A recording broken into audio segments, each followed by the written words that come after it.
have their eyes set on them. They're not pushing just yet. They haven't opened fire, but they're monitoring the situation. But here we go. Snape did not waste any time though. He just Avara Kedavra that one player coming from 4 Thrives, and that would be IQQ. That was just really, really snappy. Where the moment that he opened up that first blue chamber, he just... Teams are flocking over to the northern side, so I think that's most of the fight is definitely going to happen in just a while, ladies and gents. But there are a lot of teams that are still, coming from outside of the zone, like. And it's Red Force and Horror Esports still. But let's check out what has happened with Alter Ego Errors. Again, we've got one of them currently knocked down on the ground, and that is the overall MVP yesterday. Ooh, Weibo Gaming, ladies and gents. Okay. Okay, they're getting picked off one by one here by Alter Ego Errors, but I feel like there's another team that would want to join into the mix as well. But still, Riggs over here. Effective spray eliminating the rest of Weibo Gaming. So that is it for game number 2 for Weibo. That is just so interesting. The guys love to make it easy for us, but so far we don't hear that much gunshots, except of course 4 Thrives and BTR at the moment. Boxy seems to have taken the bait, and Noki just capitalized on that. Another hit and run situation against BTR. And 4 Thrives. So the hill side of Impala, they will have a really good game, while we are still focused onto the side of Blue Squad. This nade's looking pretty good, but not enough to take down Carrillo from that position forward. Shots now being fired back as we are looking at Squash Boo trying to hold down the line. More damage to be done towards the side of KF. Ooh. It's just beautiful coming from XKF, and just like that, 2 members shut down, and that is a big instant regret coming out of Alpha 7. And just like that, he's also looking for Revo, the last member, over onto that corner. If he could just hold still and not be able to be spotted out, perhaps turn this one around, and now pretty much back to exposed. Everywhere he goes, he's just going to be peppered to Mafioso. He's got to run out of the situation. It's as easy as ABC for SKF27 here. I mean, I believe he bagged most of the elimination points there. I mean, this guy with the nades that he's been throwing, it's so accurate. He becomes too dangerous in the battlefield. And now Boy is, of course, dealing with the remaining players of GLU over here. Situations have been flipped, because a while ago they were the ones really doing the gatekeeping up against Alpha 7, but got LGD, Vampire Esports, as well as another player coming from D plus Kia here, are all down south here. I'm just not sure if D plus Kia would love to join into the mix here, while Vampire is having a conflict up against LGD. But just look at that, Camel goes down hard. That was a nice shot coming from LGD. Tony K goes down as well. LGD seems to be doing just fine. And here comes Hansen up against a D plus Kia. Wow! From afar, man, that was such a long... Vehicles, right? Especially in Middlemar, you know how crucial it is to have vehicles for your mobility. It'll definitely help you to go from point A to point B, and also it can serve as your cover just in case push comes to shove and you don't have anything attacking. Horror Esports, we've got Chips with 80% health here. Fabian still cooking up a nade to try to keep Horror Esports at bay here, but Sleepy ain't slipping at all. He inflicts a lot of damage up against Ozil here of D plus D, and now he's going for a maxi crate up against another one, and was able to shut down at least one out. He's coming from Ozil, so it's 2 for 2 for Horror Esports. And Fabian, he is barely getting enough cover, but he's turning back. Oh, down to 1v1, and they go down. No saves at all. 2 members knocked down, and the outcome would be from that 3-way battle that we speak of.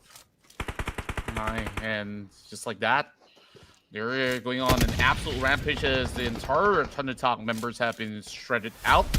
Alter Ego are the ones that did not set up the ambush up against the rest of BTR, as they were trying to force their way to protect themselves with, so it makes it easier for other teams to kind of target them closer and closer to JD. But oh man, Snape defense against the dark arts. Climb upwards, they are still going on an attempt while JDG has to put on the offenses as he tries to surf his way around. He's having a tough time controlling that DBS. Instead, switch over to Scar L to get things done. JDG holding their fortress, but this is still not quite done just yet. There is still Jiggle.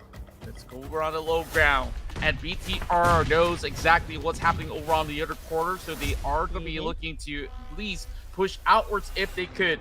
Nate's now being cooked right in. Not able to hit the mark, is hoping to connect over on the other side on the lower ridge. Meanwhile, inside the city, now BTR, they're slowly making their advancement, slowly pinning out Badru, so he has to do it all alone. It's going to be Cell QZQ that does find it in return. So there goes majority of Alter Ego, barely having enough space. Can Snape pull the miracle run here for BTR?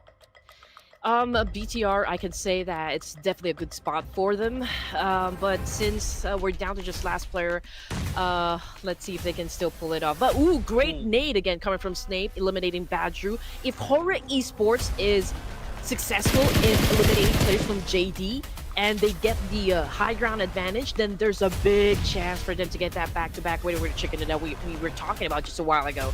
And now we're down to 2. We're down to 2. Okay, so JD versus Horror Esports this time, and I guess they should just wait it out. I mean, enough. I wasn't really expecting that, but understandably, some areas really hard to actually traverse upon. So better luck next time, I guess. But for Huzaifa, he's now towards the side of BTR. Very big run in, but somehow Snape, he crashes over onto them both and just shuts them off completely with the shotgun shells pummeled to their face. That was a bold move right there, man. Okay, so back to BTR here. They're coming after Baby. Can he pull up a win here? Oh man, tried to dance off against Federales, and Baby just got served. I mean, that push was supposed to at least take out Snape, but it didn't really happen. And I don't know how Snape does it, but he just single-handedly delivered everything back to the side of BTR while the nades flying right in. Langsung Force infiltrates the compound where Boindaki has been able to overwhelm members of RRQ prior to this. Man. And swarming right through, here comes Vaxi. This is where we find Boindaki to play so much more aggressive than the day before. It's going to be Doxy right on the low ground to try to see if they can change anything at all. But that is a perfect nade. Now, only Team 11 is leaping right off the building. And I guess he just fell flat. We shall actually wait and see till we have more things on our screen, where at least there's decent enough cover for Donkey to work with. And this is the part when it gets very exciting for us. It's the critical moments, you know, for the 5 teams remaining here inside the game. You can see the Camel is just going off, you know, berserk up against Point Donkey here, but we just have to consider the distance, right? It's a bit too far, you know, the shot going down. Bigatron, we got Voxy. Whew, man, okay. Massive spray, but not exactly sure if he was able to take a point there. But Win is currently knocked down on the ground, and Federal is looking to seal the deal, and he was able to do that with his car. Just look at that. Very badass. 5 elimination points now for the side of BTR, currently dominating the space here. Razak very low in HP though, but just look at the number of elimination points set up by Boindaki. It's a total of 11. Yeah, they've been winning fights after fights, and BTR just crashes them right through. Razak has got no chance whatsoever. That is how you put players off. BTR dominating the entirety of the top as well. Potato tries to actually fend them off. This is a position that I was telling you about where Passlight, it looks like it has cover, but there's only a few walls, like the BTR as well. Team Flash somehow got withered down while they're about to bow out because there's nades after nades. I don't know how he's going to get it out alive, but he's just hiding out here inside the hovercraft. And just the guy goes in for the exchange. He's actually raising that nades his own teammate. And oopsie daisy. That actually is a little bit of fumble coming from BTR as Snape kind of taking out his own by overfragging. Yeah, they're probably just laughing it off. You know, it was a mishap, yes, with friendly fire from the side of BTR, but that puts them at second place here. You know, in terms of like who will get the winner with chicken dinner. Now, Tony K going crazy as well with that spray. But he just missed his opportunity to put down a player from the side of Voindunky. But of course, the fight is not over just yet, right? Vampire Esports right now has the best chance of getting that WWCD. But 11 elimination points for Voindunky? Man, okay, this is a great way to say hello to the fans out there. Voindunky is back, baby!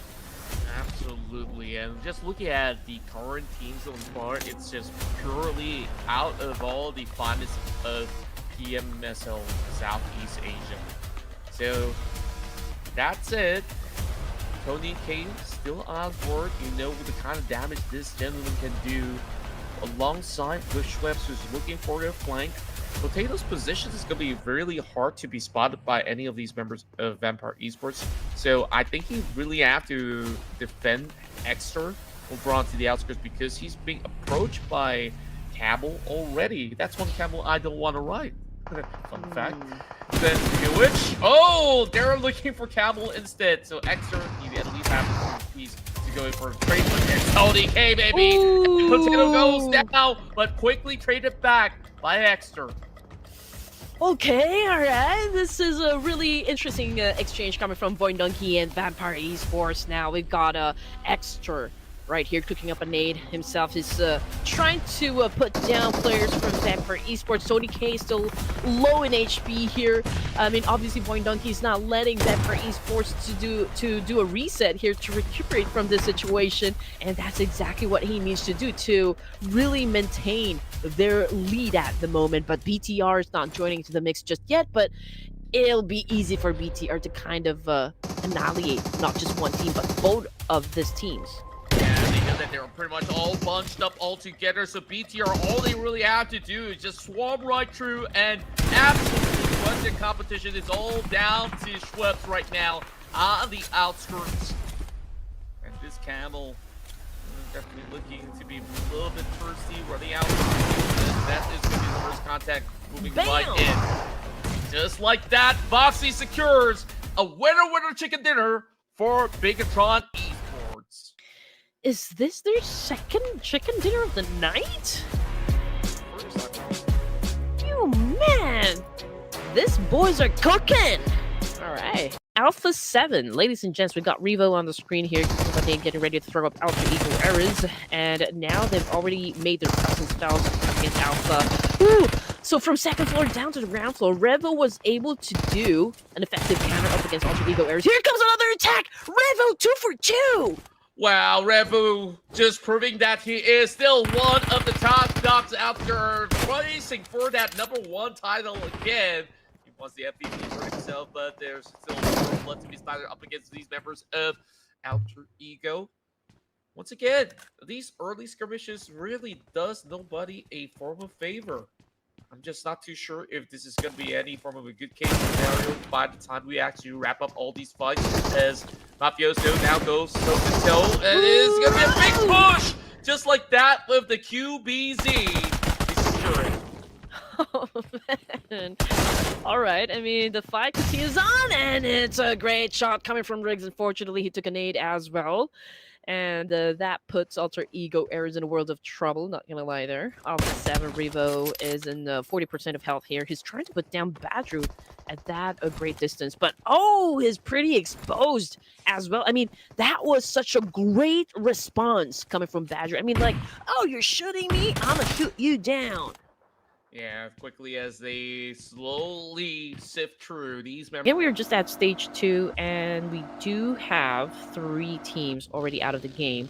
Oh, but in another part of town, it seems to me like BTR and Vampire Esports having a conflict that they need to settle.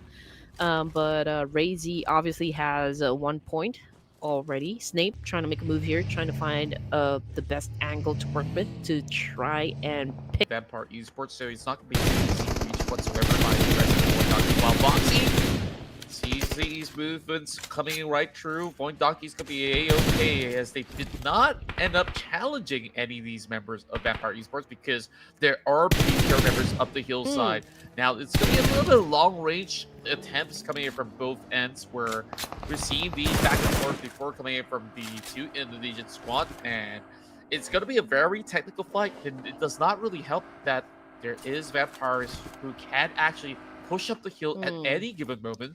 So very, very dangerous moves coming in from these teams of Southeast Asia to be bunched up on that very corner. Or what could be the worst scenario here for Vampire Esports is that both VD as well as BTR to be charging in at the same time. It's critical for BTR as well. I mean, Vampire and Void Donkey, they're not easy opponents, so to speak. So now they're, I mean, split right now. One of them is currently knocked down, so not looking too good. Snape needs rescuing Federales with a hit and run. Okay, he's scouting the area, trying to check, okay, where are the boys of Void Donkey? So Vexy's currently knocked down on the ground. Federales is so brave at trying to check out their position as well. Potato went in for a charge with a few BZ. Federales low in HP, then it's not looking too good for Federales, and down goes Fede up against Potato. Yeah, tough position, which is hiding by corners of that buggy, and just like that, these changes are falling right through, and Vampire Esports, like I said, they have pushed upwards, and now, either side is gonna crumble, and oh, wait a minute. Yeah. I guess that's to their own doing. Overactivated, and how on earth did BTR want that? No idea right there. But they're the ones that actually situation, so perfect timing, I could say, for the side of the JD Gaming. And now he needs to reposition himself. He's calling for backup, but Potato's very I mean, he is kind of decided to push him. So again, an accurate nade coming from Potato. Yeah, it's just like that. They managed to at least single out one target. JD Gaming, unfortunately, they look like sitting ducks right now. Very scattered apart. While Rook Warriors finally activate, knocks that member out as XX manages to exchange and actually trade out. Oh my. Rook Warriors are actually turning the tides around. Meanwhile, it's going to be Rook Warriors to still go down, but they did secure those 3 points. I believe the rest of Vampire Esports have been able to flush right through. Meanwhile, securing that victory. Point Donkey now being zoned off completely with the Molotov, but there is still going to be a push set the way of QCQ, going for a big swing. Somehow turns the tide up against that member of Point Donkey, but still more hurdles up ahead. He cannot confirm the number just yet. But now it's now popped up, and the moment he steps forward or exit, it seems like it's just not going to be able to do even more damage. Well, there's still one more member of Kenma left alive. He does have the M249. Levi's now burning down Potato as the rest of D-Saber have arrived to the scene. They heard all that noise, and the members of Voice Donkey has been damaged. And that nade is picked so perfect. Big win, I can say, for the side of D-Saber, even for Vampire Esports. I mean, they took care, not just one team, but 2 teams. That would be Rogue Warriors and Tianba. So that is like quite an aggressive start for the side of the Vampire Esports boys. Now, just looking at the map feed here, ladies and gents, plenty of teams will be coming from down south, and you can see that other teams are kind of flocking over to the same spot here, which is, of course, around Minas Generales and Hacienda del Patron. But we are looking at NS Red Force at the moment. They haven't put up any numbers just yet, ladies and gents, but of course, too early, I guess. You know, no hard push just yet coming from the Koreans, just because it's really too early for an engagement. But okay, I spoke too soon. One of them is currently knocked down on the ground. I just failed to see from which team. Okay, that would be BTR. Man, the Indonesia is quite aggressive today. They are. I think they're hungry for their first point of the matchup. Now, having a easy picking against GT20 Pro, official smartphone of the global tournaments team. Ooh. Probably a brand new one will be released down the year, but unfortunately, GT2 Pro is on the ground. Somebody left it in the dust inside of Miramar, and that is BTR because they're about to crash the gates, looking for more targets over on the course of the corner where 4 Tribes is currently hiding out. Federal is going for a reload, still going for the chase. Fallout a little bit far stretch, but that nade looking pretty good, dropping directly onto Voxy. Now Federal has got to keep them all alive. Is he going to be able to do it? Because Nagi is telling all the info, hey, throw that nade on the corner, throw that nade on the other side, and here comes Fallout. Federal is less than half of HP. He's trying to get Snake back up on track. Now it's going to be 2 versus 1. Can he actually get the revive stun? Seems like there's no time. Fallout is already here. He secures one. The nade actually sent right in. Round down to Federal. The whole day he hasn't been activated just yet. We might actually see him do justice for the rest of BTR. He's still got that grenade. The Lux running around the corner, trying to see if he can actually slip past. And yes, he does climb up above. More damage to be done, and I believe there's also other teams over on the kill side. He got to wrap this fight real quick. We're just going to be more members on the side of 14. As 4 Tribes have been able to slowly pepper him down. It's going to be a Razy that gets eliminated. It's 4 Miracle Labs that is here to play alongside with them. What is the Filipino Terminator going to do in this situation? It's a critical moment for BTR. Unfortunately, well, it's overwhelming to deal with a squad here, ladies and